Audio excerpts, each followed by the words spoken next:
Welcome everyone. আজ আমরা স্থিতিবিজ্ঞান 02 এর এপিসোড 2 তে ভরকেন্দ্রের ভরবেগের সংরক্ষণ নিয়ে আলোচনা করব ও তার নিউমেরিক্যালস দেখব। দেখো, গতদিন আমরা শিখেছিলাম আর অফ সেন্টার অফ মাস, মানে সেন্টার অফ মাসের অবস্থান ভেক্টর এর রাশিমালা m1 r1 vector plus m2 r2 vector plus dot dot dot by m1 plus m2 plus dot dot dot. এর প্রমাণ আমরা তার আগের ভিডিওতে শিখেছি। এটা ভি ভেক্টর মানে সেন্টার অফ মাসের ভেলোসিটি, তা কি হবে m1 v1 plus m2 v2 plus dot dot dot by m1 plus m2, একই রকম দেখতে। আর acceleration of centre of mass মানে ভর কেন্দ্রের ত্বরণ, তার রাশিমালা একই জাতীয়, শুধু m1 ভরের ত্বরণ m2 ভরের ত্বরণ এরকম গুণ হবে একই রকম। এইগুলো আমরা শিখেছি, এর প্রমাণও শিখেছি। আজ আমরা ভর কেন্দ্রের ভরবেগ কখন সংরক্ষিত থাকে সেটা দেখব এবং তা কিভাবে প্রমাণ করা যায় তা দেখব। দেখো, এখান থেকে আমরা এই m1 m2 এইগুলো যোগ করলে কি পাবো? m1 m2 কি? যে কোনো বস্তু, তার মধ্যে বিভিন্ন বস্তু কণা বা কোনো সংস্থার বিভিন্ন বস্তু কণা, তাদের ভর, একজনের m1, একজনের m2, একজনের m3, এরকম আরো যে কটা বস্তু কণা নিয়ে তৈরি ওই সংস্থাটি বা কোনো বস্তুটি। এবার দেখো, এই প্রত্যেকটা বস্তু কণার ভর যোগ করলে আমরা কি টোটাল ভর পাবো? তো ওই বস্তুর বা বস্তু সংস্থার টোটাল ভর পাবো। এইটা এই পাশে যদি নিয়ে আসি আমরা কি পাবো? দেখো, m into V of centre of mass, এই পাবো। এই পাশে কি আছে? m1 v1 vector plus m2 v2 vector plus dot dot dot dot. এই জিনিসটা কি? এই লেখা যায় ভর কেন্দ্রের ভরবেগ,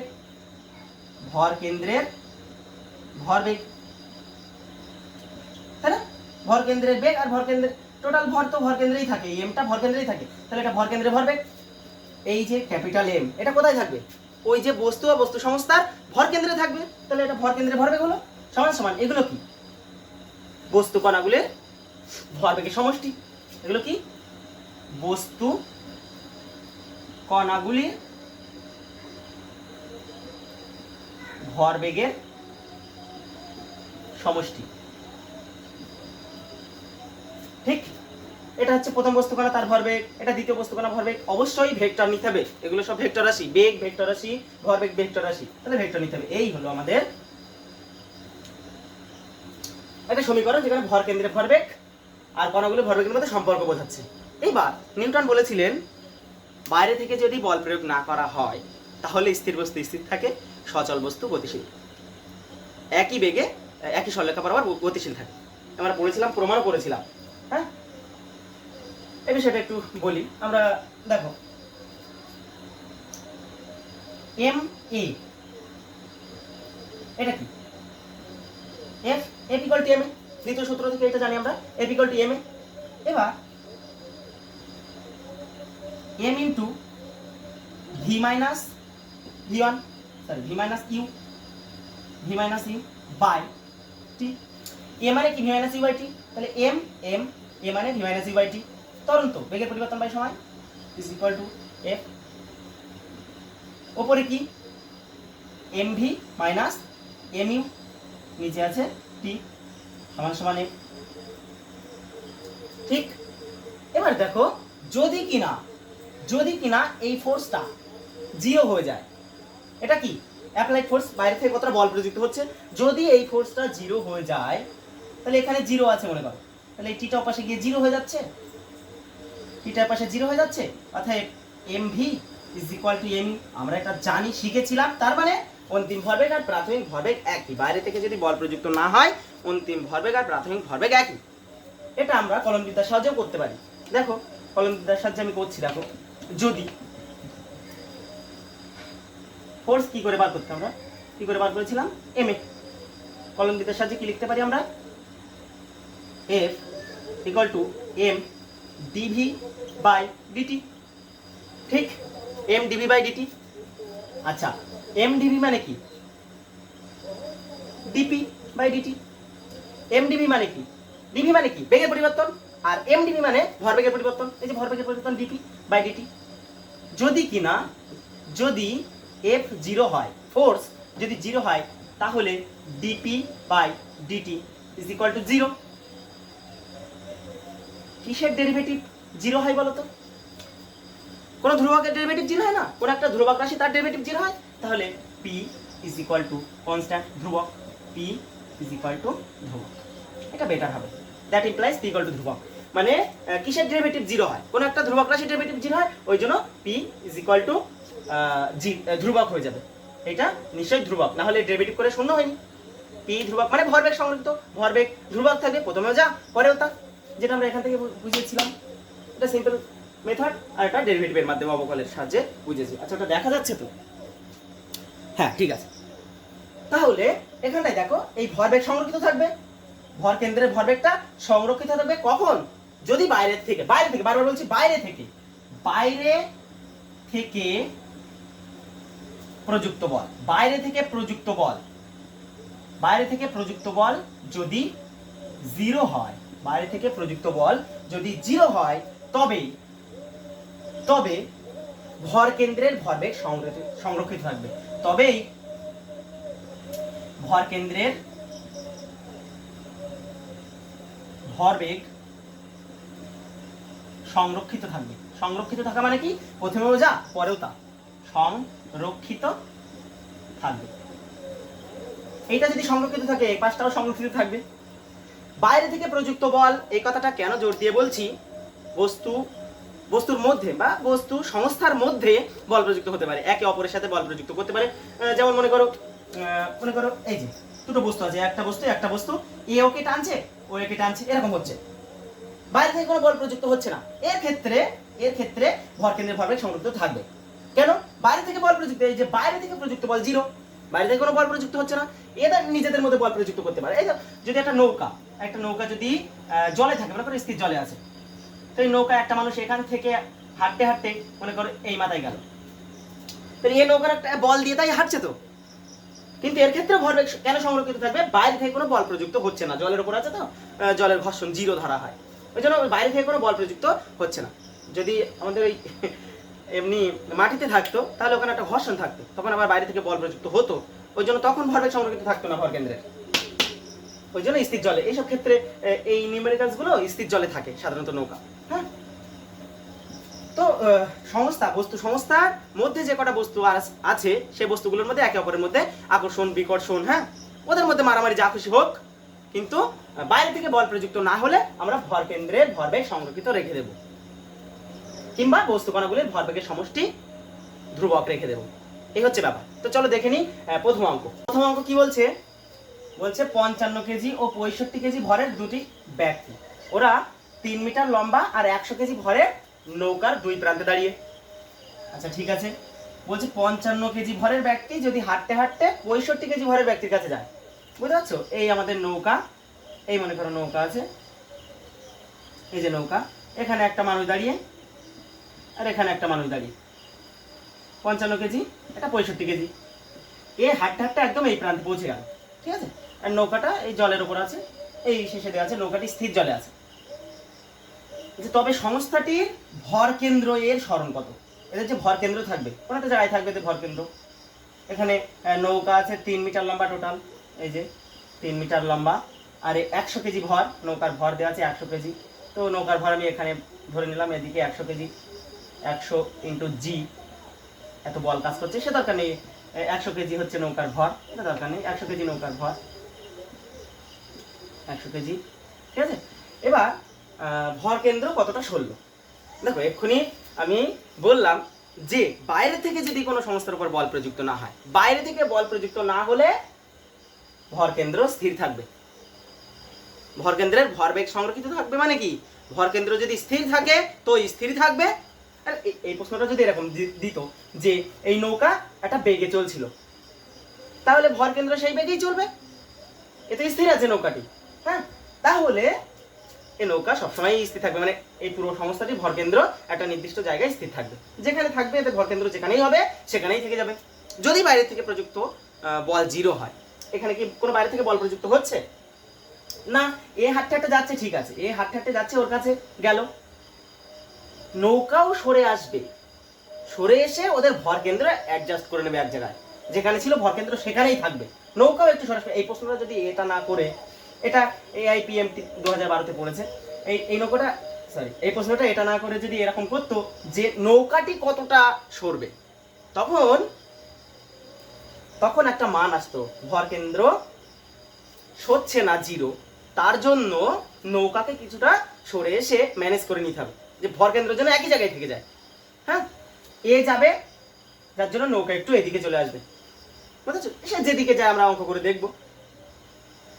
এই প্রশ্নের উত্তর হবে জিরো। বাইরে থেকে কোনো বল প্রযুক্ত হচ্ছে না, তাই জিরো। বোঝা যাচ্ছে? বাইরে থেকে বল প্রযুক্ত হলে আমরা হিসাব করে দেখতাম কোন দিকে বল প্রযুক্ত হচ্ছে, এসব হিসাব করে দেখতাম। বোঝা গেছে? ঠিক আছে। এবার দ্বিতীয় অঙ্কটা দেখো কি বলছে। ডি দৈর্ঘ্যে ও ক্যাপিটাল এম ভরের নততল, একটা নততল ক্যাপিটাল এম ভর আর এই দৈর্ঘ্যটা ডি, ঘর্ষণহীন মেঝেতে, এই মেঝেটা ঘর্ষণহীন, তাহলে ঘর্ষণ এখানে ঝামেলা করবে না। আর যখন স্মল এম ভরের ব্লক, এই যে ব্লকটা ভূমিতে পৌঁছাবে, মানে এখান থেকে এখানে চলে আসবে, ভূমিতে পৌঁছাবে মানে এ এখান থেকে এখানে চলে আসবে, তখন এই ক্যাপিটাল এম ভরের যে নততল এর সরণ কত হবে, এ কোন দিকে সরে আসবে, এদিকে না ওদিকে, আর কত সরে আসবে সেটা আমরা দেখব। অপশনগুলো দেওয়া আছে, capital M D by M plus M, capital M D by M, small M D by M plus M, small M D by M, এই দেওয়া আছে। তো দেখো আমরা এর কি ভর কেন্দ্র স্থান পরিবর্তন করবে, এইটাকে ভেবে নাও, ভর কেন্দ্রের স্থান পরিবর্তন করবে, বাইরে থেকে কি কোনো বল প্রযুক্ত হচ্ছে, এখানে ঘর্ষণ জিরো, এখানে ঘর্ষণ ঝামেলা করছে না, ঘর্ষণ জিরো। যাই হোক, আর ঘর্ষণ থাকলেও কোনো ব্যাপার ছিল না, এ তো সংস্থার মধ্যে। এই বাইরের থেকে বল প্রযুক্ত মানে আমরা ঠেলা ঠেলা দিচ্ছি কিনা, হ্যাঁ, এখানে আকর্ষণ বিকর্ষণ বাইরের থেকে আছে কিনা, এই মেঝে কোনো ঝামেলা করছে কিনা, এসব তো নেই। তাহলে এর ভর কেন্দ্র ভরবেগ সংরক্ষিত থাকবে, মানে যদি স্থির থাকে ভর কেন্দ্র ওখানেই থেকে যাবে, ভর কেন্দ্রের স্থান পরিবর্তন করবে না, তাই শিখলাম আমরা। তাহলে ভর কেন্দ্রের তাহলে সরণ হবে না। সেখান থেকে আমরা দেখে নিই সূত্রটা কি পাই, আমরা শিখেছিলাম D R is equal to m1 r1 না m1 dr1 sorry m1 dr1 vector plus m2 dr2 vector by m1 plus m2। যারা এই ফর্মুলা জানো না তারা অবশ্যই এপিসোড 1টা দেখে নেবে, সেখানে বিষয়টা আলোচনা করা হয়েছে, লিংক ডেসক্রিপশনে দেওয়া আছে। তো যেহেতু ভর কেন্দ্র স্থান পরিবর্তন করছে না, তাহলে এটা জিরো ধরে নিলাম, ভরবেগ সংরক্ষিত আছে, বাইরে থেকে বল প্রযুক্ত হচ্ছে না, তাই ভর কেন্দ্র স্থান পরিবর্তন করছে না। আচ্ছা, নিচে m প্লাস n মানে capital M plus small m হচ্ছে দুটো সংস্থা। m1 আমি ক্যাপিটাল M টা ধরলাম, ক্যাপিটাল M, আর dr1 কি, ওর সরণ আমি কোন দিকে ধরে নেব, যেদিকে আমি ভেক্টর যোগ করছি কোনো ব্যাপার নেই, আমি যেদিকে ধরে নিই উত্তর যদি নেগেটিভ আসে তার উল্টো দিকে, ঠিক আছে? তো আমি ধরে নিলাম, কোন দিকে ধরবা, ওইদিকে যাচ্ছে মানে এই দিকে হতে পারে, তা আমি এইদিকে ধরলাম, x পরিমাণ সরে আসছে, বুঝো ভালো করে, নততল এদিকে x পরিমাণ সরে আসছে, ঠিক আছে? তাহলে নততলের সরণ কত, x mx, অসুবিধা নেই। আমি এইদিকে পজিটিভ ধরেছি, কিন্তু ভালো করে বুঝো, এইদিকে এটা কি ঋণাত্মক x অক্ষ, তাই তো, এদিকে পজিটিভ ধরেছি, প্লাস m2 মানে ছোট হাতের m, তার সরণ m2 কতটা সরলো, এখান থেকে এখানে পৌঁছালো, তার মানে ও হাঁটলো এতটা পথ, d পরিমাণ হাঁটলো। দেখো ও হেঁটেছে d পরিমাণ, যার উপর দিয়ে হেঁটেছে সে কিনা আবার এদিকে পিছিয়ে এসছে x, বোঝাচ্ছে? মনে করো তুমি এখানে দাঁড়িয়ে আছো, এখানে তুমি দাঁড়িয়ে আছো, হ্যাঁ, এটা এ সম্পূর্ণ এই জায়গা থেকে এদিকে সরে আসলো, এরকম এসে দাঁড়ায়, এদিকে সরে আসলো, কতটা সরে এসছে আমি ধরলাম এতটা কথা, মনে করলাম 5 মিটার সরে এসছে, ঠিক আছে? তুমি এখান থেকে হাঁটতে হাঁটতে এদিকে গেলে মনে করো 2 মিটার পথ, তাহলে তুমি এখন কোথায়, মাঝখানে, মনে করো তাহলে মাঝখানে 2 মিটার, তাহলে বলো তো তুমি কতটা সরলে তোমার জায়গা থেকে, -3 সরলে না তুমি? তারপরে তুমি আরো এদিকে চলে এসছো, তুমি নিজের জায়গা থেকে সামনের দিকে তো যাওনি, আরো পিছনে চলে এসছো। আমরা দেখছি, দেখো আমরা দর্শক, আমরা এখান থেকে দেখছি, আমরা দেখছি এর মনে হচ্ছে আমি নিজের জায়গা থেকে 2 মিটার সরেছি, হ্যাঁ ঠিক, ওর মনে হচ্ছে, ওর সাপেক্ষে আপেক্ষিক গতি পড়েছিলে তোমরা, তো এর মনে হচ্ছে 2 মিটার সরেছে, ঠিক কথা, কিন্তু ও যার উপরে সরেছে সে তো আবার এদিকে পিছিয়ে এসছে 5 মিটার, তাহলে আলটিমেট এ যদি স্থির থাকতো এও 5 মিটার সরে আসতো, কিন্তু তা না হয়ে ও একটু সামনের দিকে 2 মিটার চলে গেছে, ওই জন্য 5 বিয়োগ মানে 2 বিয়োগ 5 মানে -3 মিটার ওইদিকে সরে গেছে। এদিকে চলে আসছে কত? 3 মিটার। বুঝতে পারছো? এরকম ব্যাপার এখানেও তাই। নততল এইদিকে সরে এসছে x, m ওদিকে গেছে কতটা? d পরিমাণ, এখানে এসে পৌঁছতে মানে কতটা? 16 কতটা? সরণ কত? এই t পরিমাণ 16। তাহলে m এর সরণ কত হলো? ওইদিকে সরণ কত হলো? ওইদিকে সরণ d - x হলো। ওইদিকে সরণটাতে আমাদের নেগেটিভ নিতে হবে। আমরা এই x কে পজিটিভ নিয়েছি, তাহলে ওইদিকে সরণকে নেগেটিভ নেব। এই তাহলে এর সরণ হচ্ছে এই, এটা বলতে পারি। কিংবা এদিকে কতটা সরলো? পুরো সমস্যা x সরে এসছে, ও দিকে গেছে d, তাহলে x - d, এটাও বলতে পারি আমরা। m এর সরণ এটা বলতে পারি কিংবা এটা বলতে পারি। দুটোই একই, দেখো দুটোই একই। আবার বলছি দুটো কি জিনিস, পুরো সংস্থা এইদিকে সরে আসছে d আর ও সরে গেছে, আবার ভুল বললাম, আচ্ছা সরি, পুরো সংস্থা এদিকে সরে আসছে x আর স্মল m ও ওদিকে গেছে d, তাহলে এদিকে কতটা সরলো? x - d, এই যে x - d। ওর কথা যদি ভাবি আর এক রকম ভাবে, পুরো সংস্থা x সরে এসছে, ও ওদিকে গেছে d, তাহলে ওদিকে কতটা গেছে? d - x, আর সেটা তো আমরা নেগেটিভ ধরবো কারণ x কে পজিটিভ ধরেছি, ওই জন্য এটা নেগেটিভ। এই দুটো একই, যে কোনো একটা আমি লিখবো, x - d লিখছি, x - d। এটা সমাধান করব, আমাদের x এর মান বেরিয়ে যাবে। দেখো এইটা 0 এর সাথে গুণ হয়ে যাবে, তাহলে পড়ে থাকছে mx প্লাস এই mx মাইনাস md। বোঝা গেছে? অসুবিধা নেই তো? গুড। বা এখানে করছি আমি বা, এই দুজনের মধ্যে x আছে তাই তো, তাহলে x কমন নিলাম, m প্লাস m, আরে মাইনাস md, আচ্ছা এটা সমান 0, এই 0, হ্যাঁ এটা 0 এর সাথে গুণ 0। আচ্ছা এই মাইনাস md ও পাশে প্লাস md হয়ে গেল, ছোট হাতের তাই তো, এই যে, আর m প্লাস m নিচে চলে যাবে, বা x equal to md by m plus m। বোঝা গেছে? আচ্ছা দেখা যাচ্ছে, হ্যাঁ ঠিক আছে। আচ্ছা এবার আমরা তৃতীয় অঙ্কটা দেখব। প্রাথমিকভাবে স্থির অবস্থায় থাকা দুটি বস্তুকণা, কোনো অসুবিধা নেই, দুটো বস্তুকণা প্রাথমিকভাবে স্থির ছিল, ওরা কি করেছে? নিজেদের আকর্ষণ বলের ক্রিয়াতে পরস্পরের দিকে অগ্রসর হচ্ছে। বুঝছো? ওরা নিজেদের আকর্ষণ বলের ক্রিয়াতে পরস্পরের দিকে যাচ্ছে। গেল, যে কোনো মুহূর্তে তাদের বেগ v ও 2v, যে কোনো মুহূর্তে তাদের বেগ v আর 2v, তাহলে ভরকেন্দ্রের বেগ কত? অপশন দেওয়া আছে 2v, ডেল্টা v, 0 আর v। এটা AIPMT, সরি AIPMT 2010 এ পড়েছে সিবিএসই। তো উত্তর 0 হবে। বল কেন? ভরকেন্দ্রের বেগ 0 হবে কেন? প্রাথমিকভাবে স্থির ছিল, যে প্রাথমিকভাবে স্থির ছিল সে পরেও স্থির থাকে সারা জীবন না। বাইরে থেকে যদি বল প্রযুক্ত না হয়, তবে এখানে বাইরে থেকে কোনো বল প্রযুক্ত হয়নি, এটা নিজেদের আকর্ষণ বলে ক্রিয়াতে যাচ্ছে। তো এই দুটো বস্তু নিজেদের আকর্ষণ বলে ক্রিয়াতে আসছে, বাইরে থেকে কোনো বল নেই, তাহলে ভরকেন্দ্রে ভরবেগ সংরক্ষিত থাকবে। তাহলে প্রথমে যদি স্থির থাকে পরে স্থির থাকবে, প্রথমে যে বেগে যাবে পরেও সেই বেগে যাবে।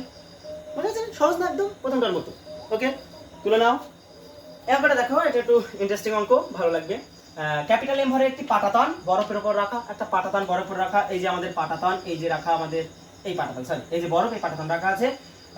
ওর উপরে স্মল এম ভরে একটা ব্যক্তি, এই যে আমাদের ব্যক্তি দাঁড়িয়ে, এই যে ব্যক্তি দাঁড়িয়ে, আচ্ছা একটু চুল করে দিন, আমাদের লালু মিয়া দাঁড়িয়েছে। তো এ কি করছে? ওই ব্যক্তি পাটাতনের সাপেক্ষে ভি বেগে, এই যে পাটাতন যে বেগে যাবে তার সাপেক্ষে ভি বেগে যাবে। আমরা মাটির থেকে দেখলে কিন্তু আলাদা হবে, পাটাতন এই দিকে যাচ্ছে, মানুষ ওই দিকে যাচ্ছে, তাহলে আমরা দেখবো বেগ একটু কমে যাচ্ছে, কিংবা পাটাতন এই দিকে যাচ্ছে, মানুষ ওই দিকে যাচ্ছে, তাহলে আমরা দেখবো বেগ বেড়ে যাচ্ছে। আপেক্ষিক বিষয় জানো তোমরা, তো যাই হোক এই বিষয়টা খেয়াল রাখতে হবে কিন্তু, যে কার সাপেক্ষে বলা আছে? পাটাতনের সাপেক্ষে। কার সাপেক্ষে না বলা থাকলে আমরা গ্রাউন্ডের সাপেক্ষে ধরে নেব। তো যাই হোক, ভি বেগের সামনের দিকে গতিশীল হলে ভূমির সাপেক্ষে পাটাতনের বেগ কত? এই পাটাতনের বেগ ভূমির সাপেক্ষে কত, মানে আমরা কত দেখবো। ঠিক আছে, আমরা অঙ্ক করি। কি করব? যেহেতু বাইরে থেকে বল প্রযুক্ত হচ্ছে না, ভরবেগ সংরক্ষিত থাকবে। বাইরে থেকে বল প্রযুক্ত না হলে ভরবেগ সংরক্ষিত থাকবে, আমরা তখন শিখেছি। তো এখানে কি বাইরে থেকে বল প্রযুক্ত হচ্ছে? এটা বরফ না, তো বরফের ওখানে ফ্রিকশন 0 ধরা, ফ্রিকশন লেস ধরা, এটা মিউ 0 ধরা। তো যাই হোক, আমরা কি করব? Velocity of centre of mass সমান 0 করে দেব। প্রথমে 0 ছিল, পরেও 0 থাকবে। কেন 0 থাকবে জিজ্ঞাসা করো? কারণ বাইরে থেকে বল প্রযুক্ত হচ্ছে না, তো ভরবেগ সংরক্ষিত, তাহলে এটা 0 হয়ে যাবে। প্রথমেও 0, পরেও 0 হবে। শেষের কথা বলছি, শেষের কথা। এটা at last, at sometime, at sometime, যে কোনো একটা সময়ে ওর বেগটা 0। এ যখন যাচ্ছে ভি বেগে যাচ্ছে, মানুষটা এইদিকে ভি বেগে যাচ্ছে, আর পাটাতন তখন কি বেগে যাচ্ছে, সামনের দিকে আমি ধরে নিলাম এক্স বেগে যাচ্ছে। তো সেই সময়ে সেন্টার অফ মাসের ভেলোসিটি 0 হবে। যদি এরকম হবে না, যাই হোক আমরা ধরলাম এইদিকে যাচ্ছে পাটাতন। দেখো এরকম কেন হবে না, এও এইদিকে যাচ্ছে পাটাতনও যাচ্ছে, দুজনেই যদি যায় তাহলে ভর কেন্দ্র তো একটা নির্দিষ্ট বেগে যাবে। তো এরকম তো হবে না, কারণ ভর কেন্দ্র প্রথমে তো স্থির ছিল, পরেও স্থির থাকবে, ওই জন্য পাটাতন এইদিকে চলে আসবে। তো আমি এইদিকে বেগ ধরতে পারতাম এক্স, তা ধরিনি, আমি ধরে নিয়েছি এক্স এইদিকে, তো এক্স এর মানে ঋণাত্মক হবে। বুঝতে পারছো তো? দেখো কি করা যায়, সেন্টার অফ মাসের ভেলোসিটি কি করে বার করতে হয়, m1 v1 vector plus vector চিহ্ন দিতে হচ্ছে m2 v2 vector by m1 plus m2, এটা ইজ ইকুয়াল টু 0 করে দেবো। তো এটা তো ভর কেন্দ্রের ভরবেগ, ভর কেন্দ্রের ভর নির্ণয় সূত্র এটা। ঠিক আছে, এই m1 m2 এই পাশে গেলে 0 হয়ে যাবে, তাহলে পড়ে থাকবে m1 v1 vector plus m2 v2 vector is equal two 0। এইটা ভর কেন্দ্রের ভরবেগ, তাই করেছিলাম না, এটা 0, প্রথমে স্থির ছিল, তাই মান বসাও। m1 আমি মনে করলাম এটা পাটাতন ক্যাপিটাল এ, তার বেগ কত x, সামনের দিকে পজিটিভ ধরছি x, প্লাস m2 মানুষের m, কিন্তু তার বেগ কত v, এটা 0, এটা মিথ্যে কথা হয়ে গেল।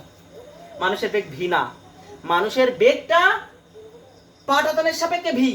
আমরা x টা কি ধরেছি, কিসের সাপেক্ষে, আমরা ভূমির সাপেক্ষে ধরছি তো, যে পাটাতন সামনের দিকে যাচ্ছে, তাহলে ভূমির সাপেক্ষে এরও ভূমির সাপেক্ষে নিতে হবে। তুমি যেখানে দাঁড়িয়ে কাজ করছো সবার ক্ষেত্রে তাই করতে হবে। তুমি ভূমির থেকে দেখছো পাটাতনের, আবার মানুষকে যখন দেখছো আবার পাটাতনের উপর দাঁড়িয়ে দেখছো, এ করলে হবে না তো, রাগ করবে তো। তুমি যখন ভূমির সাপেক্ষে দেখবে, পাটাতনকেও ভূমির সাপেক্ষে দেখতে হবে, মানুষকেও ভূমির সাপেক্ষে দেখতে হবে। বুঝতে পারছো? তো চলো মানুষকে ভূমির সাপেক্ষে দেখি। মানুষ পাটাতনের সাপেক্ষে ভি বেগে, তাহলে আমি যদি ভূমির সাপেক্ষে দাঁড়িয়ে দেখি, এই পাটাতন সামনের দিকে এক্স বেগে যাচ্ছে, ওর উপরে আরেকজন ভি বেগে যাচ্ছে, তাহলে তার বেগ বেড়ে যাবে না? তুমি মনে করো রাওয়ান দৌড়াচ্ছে, রাওয়ান না জি1 দৌড়াচ্ছে ট্রেনের উপর দিয়ে, ট্রেন মনে করো 80-তে যাচ্ছে, রাওয়ান মনে করো 40-এ যাচ্ছে, তাহলে আমরা রাওয়ানকে কি ঘুষ, জি1কে কি দেখবো, আরো বেশি বেগে দেখবো। তো বুঝতে পারছো না? এরকম যাচ্ছে, এর উপরে একজন আবার দৌড়াচ্ছে, তাহলে তাকে যদি ফলো করি আমরা দেখবো এই দুজনের বেগ মিলে, ট্রেন আর ওই ব্যক্তি দুজনের বেগ মিলে তার বেগটা আমরা দেখবো ভূমির থেকে, বেগ বেড়ে যাবে সামনের দিকে, দুটো একই দিকে গেলে বেগ বেড়ে যাবে। অনেকে বলে দুজন একই দিকে গেলে বেগ তো কমে যায়, এর সাপেক্ষে এর বেগ, ওর সাপেক্ষে এর বেগ, তা কমে যায়। কিন্তু ভূমির সাপেক্ষে মনে করো বাসে করে একজন যাচ্ছে, সে তো বসে আছে, কিন্তু আমরা তার তো বেগে দেখছি, কেন, তার বেগটা বাসের বেগের সাথে যোগ হয়ে গেছে, তাই এরকম হবে। ও যদি বাসের মধ্যে যদি আর একটা বেগে দৌড়াতে থাকে, তাহলে ওর বেগ একই দিকে যদি দৌড়া থাকে, ওর বেগ আর বাসের বেগ যুক্ত হয়ে যাবে, উল্টো দিকে হলে বিয়োগ হয়ে যাবে। চলো মান বসাও, এটা ভি হবে না, ভি তো পাটাতনের সাপেক্ষে, আমরা দেখবো কি ভি প্লাস এক্স দেখবো, আমরা এটা দেখবো, ওর বেগ বেশি দেখবো একই দিকে, তাই বা capital M X plus M V plus M X, এসব তো জানো, শেখাতে হবে নাকি? আচ্ছা, বা এখানে এইটা আর এইটার মধ্যে এক্স আছে, এক্স কমন নাও, তাহলে পড়ে থাকবে এম প্লাস এম, এই প্লাস এম ভি ওপাশে গেলে মাইনাস এম ভি, অতএব এক্স কত আসছে আমাদের, minus M V by capital M plus মানে এসছে একটাও, আরে উত্তর তো নেই, কি করে হবে তাহলে? এই এক্স আমরা ধরেছিলাম সামনের দিকে, কিন্তু এসছে মাইনাস, ওই জন্য এটা সামনের দিকে না, পেছনের দিকে, ব্যাস মানটা কিন্তু M V by M plus, মানটা কিনতে কইছে সি। ঠিক আছে, তুলে না। এবারে এই অঙ্কটা দেখো, এটা এআইপিএমটি 2000 এসছে, বলছে 1 কেজি ভরের একটা বস্তু, ওকে 100 মিটার পার সেকেন্ড বেগে আমি উপরের দিকে ছুড়লাম, 5 সেকেন্ড পর বস্তুটি দুটো ভাগ হয়ে গেল, এর উপরে উঠতে দুটো ভাগ হয়ে গেল, তার থেকে একটা 400 গ্রাম আর একটা নিশ্চয়ই তাহলে 600 গ্রাম হবে, ভরের একটি অংশ, 400 গ্রাম ভরের একটি অংশ কি করেছে, 25 মিটার পার সেকেন্ড বেগে নিচের দিকে গতিশীল হয়েছে। হ্যাঁ, অপর অংশটির বেগ কত, 40 metre per second, 80 metre per second, 60 metre per second নাকি 100 মিটার পার সেকেন্ড? তো এই যে আমার বস্তু, এখান থেকে আমি উপরের দিকে ছুড়বো, ছোড়ার সময় বেগ ছিল 100 মিটার পার সেকেন্ড, কিন্তু 5 সেকেন্ড পর যখন এখানে এসছে তখন কি বেগ এই 100 মিটার পার সেকেন্ড আছে? নিশ্চয় না, কারণ এ তো পৃথিবী তো টানবে, তোর বেগ কমিয়ে দেবে। তাহলে এর এখানটায় বেগ 100 একটু কম হবে। এখানটা বেগ ভি হলে আমরা ভি কি করে বার করবো? V equal to U plus A T এখান থেকে বার করতে পারবো। ইউ কত আমাদের? 100 মিটার পার সেকেন্ড প্লাস এ কত? ত্বরণ কত? অভিকর্ষ ত্বরণ মাইনাস জি। তো এখানে আমি 10 ধরে নিলাম, 9.8 ধরতে হয়, তা আমি 10 ধরে নিলাম। এই অঙ্কটায় দেওয়াই আছে g equal to 10 metre per second, 10 metre per second square এই দেওয়া আছে। তাহলে যেহেতু উপরের দিকে যাচ্ছে তো মন্দন কাজ করবে, এই জন্য -10, কিন্তু টি কত আছে? 5, 5 10 50, 1 50 বাদ দিলে 50 মিটার পার সেকেন্ড। এই ভুলটা যেন করো না যে এখানকারও বেগ 100 মিটার পার সেকেন্ড ধরে নিলে হবে না, কিন্তু হবে না, 50 মিটার পার সেকেন্ড। তাহলে এবার সব ভুলে যাও, ভুলে গিয়ে দেখো অঙ্কটা, এই আমাদের বস্তু, এর বেগ ওপরের দিকে কত? 50 মিটার পার সেকেন্ড। এটা কিসের বেগ? বস্তুটির বেগ তথা বস্তুর ভর কেন্দ্রের বেগ। গেল। এখান থেকে মনে করো দুটো ভাগে ভাগ হলো, এই ভাগ হয়ে গেল। এই খণ্ডটা 400 গ্রাম বলেছে, 400 গ্রাম এখান থেকে নিচের দিকে পড়ছে 25 মিটার পার সেকেন্ড, এই বেগে নিচের দিকে পড়ছে। তাহলে এই অংশটা কোন দিকে যাবে এবং কত বেগে যাবে? অবশ্যই এর উপরের দিকে যেতে হবে, নাহলে তো হবে না। তো কি হবে না, নাহলে কি হবে না? দেখো ভর কেন্দ্র একটা বেগে উপরের দিকে যাচ্ছিল 50 মিটার পার সেকেন্ড, তাহলে একটা অংশ এইদিকে এসছে, বাইরে থেকে এখানে কি কোনো বল প্রযুক্ত হচ্ছে? ওই মুহূর্তে কোনো বল প্রযুক্ত হচ্ছে? এই যখন বিস্ফোরণটা হয়েছে, মানে এই যে ভাগটা হয়ে যাচ্ছে, বিস্ফোরণের যে ভাগটা হয়ে যাচ্ছে, তখন এই নিচের ভাগটা উপরেরটা ধাক্কা মেরে তাই নিচের দিকে নেমে আসবে নিশ্চয়ই, তাই তো? নিচের ভাগটা এই যে 25 মিটার পার সেকেন্ড যাচ্ছিল, টোটালটা 25 মিটার পার সেকেন্ডে, তো নিচের ভাগটা 25 মিটার পার সেকেন্ড বেগে এইদিকে আসছে, তাহলে উপরের ধাক্কা মেরে তাই তো আসবে, তার ফলে উপরের ভাগটা উপরের দিকে বেরিয়ে যাবে। ওই মুহূর্তে অন্য কোনো বল ওখানে কাজ করেনি, শুধু এই নিজেদের মধ্যে ইন্টারঅ্যাকশন কাজ করেছে, ওই জন্য আমরা ভরবেগ সংরক্ষিত রেখে দেবো। বুঝতে পেরেছো? তো ভরবেগ সংরক্ষিত থাকলে কি হয় আমরা দেখলাম, m1 v1 plus m2 v2 is equal two 0 করে দেবো, তাই না? এই সমস্ত বস্তুগুলোর মধ্যে m1 কেজি আছে 400 গ্রাম, তো ওটাকে তুমি কেজিতে করে নিতে পারো, এখানে না করলেও অসুবিধা নেই, তো এক পাশে অসুবিধা নেই। তো m1 আমি 400 গ্রাম ধরলাম, ইন্টু ওর বেগ কত? নিচের দিকে, ওটাকে মাইনাস ধরে নিচের দিকে নাকি, দেখি কি করবে?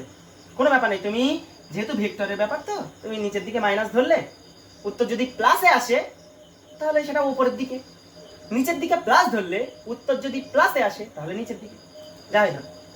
তো আমি নিচের দিকে তো -25 ধরলাম, তাহলে -25 প্লাস m2 কত?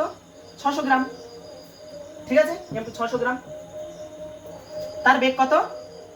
তার বেগ জানি না আমি, এই যে তার বেগ জানি না আমি। ও এটা কি 0 হবে?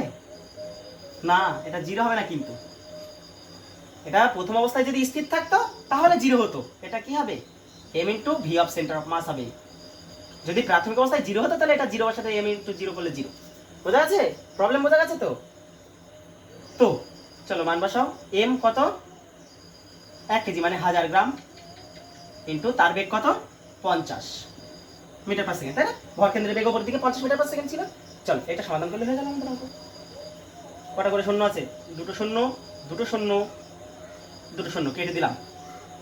4 25 100 minus 100 plus 6v is equal two 50 মানে 500 হলো। এই মাইনাস 100 ওপাশে গেলে প্লাস 100 হয়ে যাবে। 6v ইকুয়াল টু 500, আরে মাইনাস 100 ওপাশে গেলে প্লাস 100, তাহলে 500 আর প্লাস 100 কত হলো? 600। 6v 600, তাহলে v কত? 100 না? 600 কে 6 দিয়ে ভাগ হবে। উফ, ये বুঝতে না পারলে কি হবে বুড়ো বয়সে সব। 100 হয়েছে, অপশন ডি। তাহলে ইনি মানে 600 গ্রাম উনি 100 মিটার পার সেকেন্ডে উপরের দিকে বেরিয়ে যাবে। প্লাস আসছে, উত্তর যদি মাইনাস হতো তাহলে নিচের দিকে, কারণ নিচের বেগকে মাইনাস ধরেছিলাম আমরা। বোঝা গেছে? তুলে নাও। এটা নিটে এসছে, নিট 2013 এটা এসছে আমাদের। বলছে কি? বলছে একটি বিস্ফোরণে একটি পাথর 3টে ভাগ হলো। পাশের চিত্রে দুটি খণ্ডে ভরবেগ প্রদর্শিত। এই যে একটা 2 কেজি, সে নিচের দিকে 8 মিটার পার সেকেন্ড, পাথরটা মনে করো এখানে ছিল, এখানে একটা ছিল পাথরে, এই ভাগ হয়ে গেছে, একটা খণ্ড এইদিকে 8 মিটার পার সেকেন্ড 2 কেজি ভরের, আর এইদিকে 1 কেজি ভরের 12 মিটার পার সেকেন্ড। হ্যাঁ, তাহলে আরেকটা খণ্ড সে কোন দিকে যাবে এটাকে ভেবে না। পরে পরে পরে হচ্ছে বলছে তৃতীয় খণ্ডের বেগ দেওয়া আছে, তার বেগটা দেওয়া আছে, দিক দেওয়া নেই। হ্যাঁ, 4 মিটার পার সেকেন্ড, তবে তার ভর কত? দেখো পাথর প্রথমে তো স্থির ছিল, তাহলে ওর ভর কেন্দ্র পরেও স্থির থাকবে। ঠিক, কারণ বাইরে থেকে কোনো বল প্রযুক্ত হচ্ছে না, ওর নিজে থেকে বিস্ফোরিত হয়ে গেছে। একটা এদিকে একটা এদিকে, আর একটা কোন দিকে কোন দিকে, এরকম দিকে একটা হবে। কেন? তো ভর কেন্দ্র তো স্থির, তাহলে ভর কেন্দ্র সারাক্ষণ স্থিরই রাখতে হবে। এই দুজনের যে ভরবেগ তার দিক কোন দিকে হবে? তাই বল, এই সমকোণে আছে, তাহলে এই বরাবর হবে। সমকোণে থাকলে জানো তো এদের লব্ধি বরাবর হবে, এদের ভরবেগ, দুজনের ভরবেগের লব্ধি এই দিকে হবে। তাহলে আরেকজনের ভরবেগ এমন দিকে হতে হবে যাতে দুজন মিলে ক্যান্সেল আউট করে দেয়। দেখো বিষয়টা বোঝাচ্ছি, দেখো এই যে এদিকে ভরবেগ কত? ভর ইন্টু বেগ, 12 কেজি মিটার পার সেকেন্ড, আর এদিকে কত? 8 বেগ 16 কেজি মিটার পার সেকেন্ড। তাহলে 16টা একটু বড় হবে, এই যে এটা হচ্ছে 16 কেজি মিটার পার সেকেন্ড। এই দেখা যাচ্ছে তো? আচ্ছা, 16 কেজি মিটার পার সেকেন্ড, ঠিক আছে। এটা ভরবেগের কথা বলছি। তাহলে এদের লব্ধি কোনটা হবে? লব্ধি হবে এই যে আয়তক্ষেত্র, এইটা হবে, এইটা লব্ধি হবে। এটা কত হবে? √a² + b², তাই হয় তো? সমকোণে থাকলে তাদের লব্ধি কি হয়? তাহলে লব্ধি ভেক্টর হবে a² + b² মানে 16² + 12² 16 16 256 প্লাস 12 12 144, কত হচ্ছে? 14 25 19 400, তাহলে 20 metre per second, sorry 20 KG metre per second. এই যে 20 কেজি মিটার পার সেকেন্ড, এটা কোন দিকে? এইদিকে 20 কেজি মিটার পার সেকেন্ড। বোঝা গেছে? 20 কেজি মিটার পার সেকেন্ড। তাহলে আরেকটা খণ্ড এমন ভাবে যাবে যাতে করে এইদিকে হয়, উল্টো হয়। এদের দুজন মিলে ভরবেগ যদি একে অপরের অপোজিট হয়, তবে এই ভর কেন্দ্রটা এখানে থেকে যাবে, স্থির থেকে যাবে জিনিসটা। বুঝতে পারছো? একটা এইদিকে যাচ্ছে, একটা এইদিকে আসবে। এদের দুজনের কথা ভুলে যায় না, এটা দুজন নেই, এদের পরিবর্তে এদের লব্ধিটা এইদিকে ক্রিয়া করছে। তাহলে আরেকজন এইদিকে যাচ্ছে 4 মিটার পার সেকেন্ড, তার বেগ কত? এম ধরে নিলাম তার বেগ। হ্যাঁ, তার বেগ এম ধরে নিলাম। তাহলে ভরবেগ কত? এম ইন্টু 4 মানে 4m KG metre per second. এইটা আর এইটা সমান আর বিপরীত যদি হয়, তবে দুজন ক্যান্সেল আউট হয়ে যাবে। বুঝেছো? ক্যান্সেল আউট হলে ভর কেন্দ্রের উপর কোনো প্রভাব পড়বে না, ভর কেন্দ্র একই জায়গায় থেকে যাবে। এদিকে যে ভরবেগ পাচ্ছে এদিকেও একই ভরবেগ পাচ্ছে, তাহলে ওর উপরে আলটিমেট প্রভাব থাকবে না, ওই জন্য ও জায়গায় দাঁড়িয়ে থাকবে। তাহলে এই দুটো মিলে কত হয়? 4m = 20, তাহলে m = 20/4, 5 আছে, অপশন ডি। এই হচ্ছে ব্যাপার। এবার ওভাবেও করতে পারো তুমি, যে ভর কেন্দ্রের সংরক্ষণ ওভাবেও করতে পারো। দেখো ওইভাবে করার চেষ্টা করছি। দেখো এটা ঠিক যে এদের দুজনের যে মিলিত রূপ, দেখো ভেক্টর যোগ, তো এরকম ডাইরেক্ট যোগ তো আমরা ওইভাবে করতে পারবো না, তো দিক টিক নিয়ে করতে হবে। তো বুঝতে পারছো তো? ওইভাবে করা যাবে। তা না করে এই দুজনের লব্ধি নেব একটা, আর একটা দেখো এই যে লব্ধি আছে আমাদের, এটা 20 কেজি মিটার পার সেকেন্ড, এদের দুজনের লব্ধি। আর একজনের বেগ কোন দিকে হবে? যাতে করে m1 v1 plus m2 v2 = 0 হয়। এটা 0 হবে তো, যেহেতু প্রথমে 0 ছিল, ভরবেগ তো সংরক্ষিত থাকবে, তাহলে পরেও 0 হবে। আচ্ছা, m1 কত?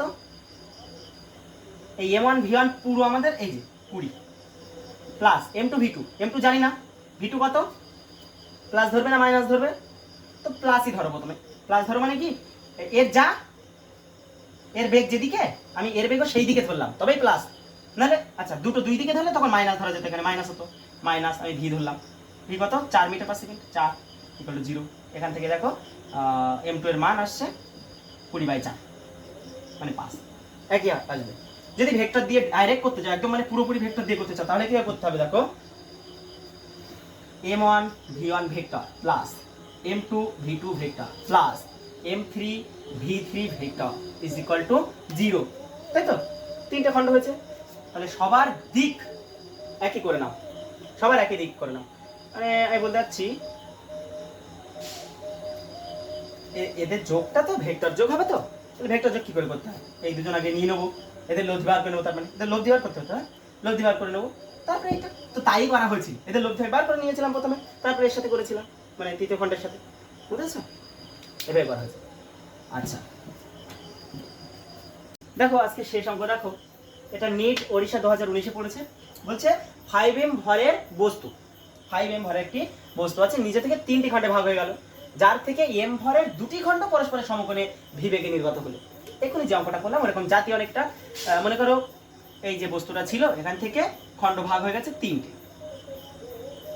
একটা খণ্ড একটা খণ্ড, এই যে দুটো খণ্ড, একটা এই দিকে আসলো, একটা m ভরের খণ্ড v বেগে আসলো, এই খণ্ডটা এইদিকে গেল, m ভরের খণ্ড v বেগে আসলো। তাহলে আর একটা খণ্ড কত পড়ে আছে? টোটালটা 5m, তাহলে mm 2m হলো, আর এইটা পড়ে আছে 3m, তাই তো? তাহলে এই দুজন এদের ভরবেগ কত হবে? ভরবেগের লব্ধি এই হবে, কত হবে? রুট ওভার অফ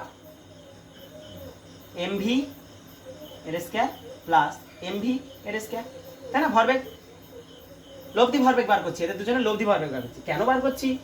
তার কারণ আছে, পরে পরে জিজ্ঞাসা করেছে কি প্রক্রিয়াতে নির্গত শক্তি কত। এখানে শক্তি কি শক্তি? গতিশক্তি, half M V square, half M V square. তাহলে প্রথমটা এইটার জন্য হাফ এম ভি স্কয়ার পেলাম, ওটার জন্য হাফ এম ভি স্কয়ার পেলাম, আর একটা তো খণ্ড আছে এই তৃতীয় খণ্ড, এর কত? হাফ এম মানে 3m, সরি এম মানে 3m, আর ভি স্কয়ার মানে কত সেটা জানি না আমরা, এই ভিটা আমরা বার করব, তার জন্য আগে এটা করে নিচ্ছি, যেটা এর আগের অঙ্কে যেভাবে করেছিলাম একদম সেম। তাহলে ভরবেগ কত হচ্ছে? দুটো রুট 2 পড়ে থাকে, তাই না? না 2m স্কয়ার ভি স্কয়ার, তাহলে এম ভি বাইরে আসবে, রুট 2 পড়ে থাকবে, ঠিক আছে? তাহলে এর বেগ, এর ভরবেগ কেমন হবে? এই যে ভর আর এই বেগ ধরলাম x, এটা কেমন হবে? এই দিকে হবে নিশ্চয়ই, আগের অঙ্কে বলেছি আমি, এই দিকে হবে, এইটা আর এইটা সমান হতে হবে, mv রুট 2, এই দুটো সমান হলে তবেই ভর কেন্দ্রে স্থির থাকবে। ভর কেন্দ্র কেন স্থির থাকবে? প্রথমে ওই সংস্থাটা স্থির ছিল, পরে বাইরে থেকে কোনো বল প্রযুক্ত হয়নি, হ্যাঁ, তাহলেও চিরকাল স্থির থাকতে যাবে ভরবেগের সংরক্ষণ। এখান থেকে mm কেটে গেল, তাহলে x মানে v রুট 2/3, x মানে v রুট 2/3, xটা কি? 3m এর বেগ। চলো মান বসাও, v রুট 2/3, আচ্ছা এখানে খুব বড় করে v root 2/3, half M V square আর half M V square, full m V square হয়ে গেল, প্লাস এটা কত হচ্ছে?